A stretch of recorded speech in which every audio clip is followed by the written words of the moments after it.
जिला स्तरीय एवं आम उपखंड स्तरीय एग्रीकल्चर डिपार्टमेंट अधिकारी माने समस्त ब्लॉक एग्रीकल्चर एग्रीकल्चर ऑफिसर समस्त गुरुजन माने सम्मुखें उपस्थित अच्छा सबू मीडिया भाई माने एवं आमर उपखंडर समस्त गुरुजन माने जो उपस्थित अच्छा तथा आसी विभिन्न स्टॉल जो लगे सब डिपार्टमेंट समस्त अधिकारी अदर जो एजेंसी माने अच्छा जो स्टॉल अच्छी समस्त को मो तरफ हार्दिक शुभेच्छा एवं शुभकामना। आम जब मेलार उद्देश्य प्रथम बुझा कौन मेलार आयोजन कर प्रथम कह मेलार आयोजन कर मुख्य उद्देश्य हूँ आम जो इतिहास को जब देखा जो आम टेक्नोलोजी आम एग्रीकल्चर के टेक्नोलोजी व्यवहार कर फार्म मेकानाइजेशन जोटा कह तो टेक्नोलोजी व्यवहार करने द्वारा आम केमती आम जो चाष को आम बहुत स्मूथली चाष कार्य हो पार लेबर बेसी दरकार हेनी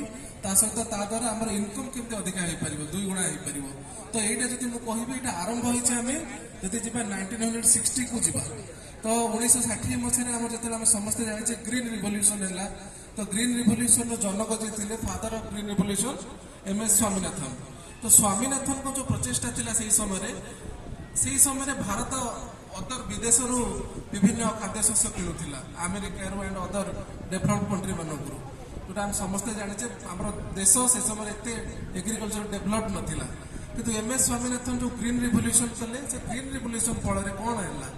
से प्रथम कर आमर जो कृषि जंत्रपाति आम आज देखुचु से ग्रीन रिवोल्यूशन समय आरंभ होता आपड़ आज जो देखुं आमर पावर टिलर हो कि ट्रैक्टर हो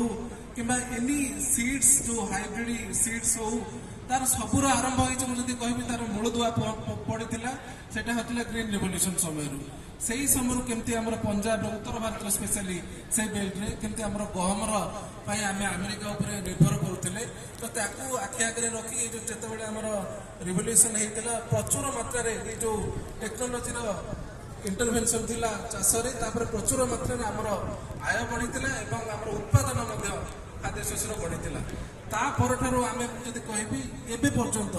आम यार मुख्य उद्देश्य रोचे केमती आमर जो माने जो ट्रेडिशनल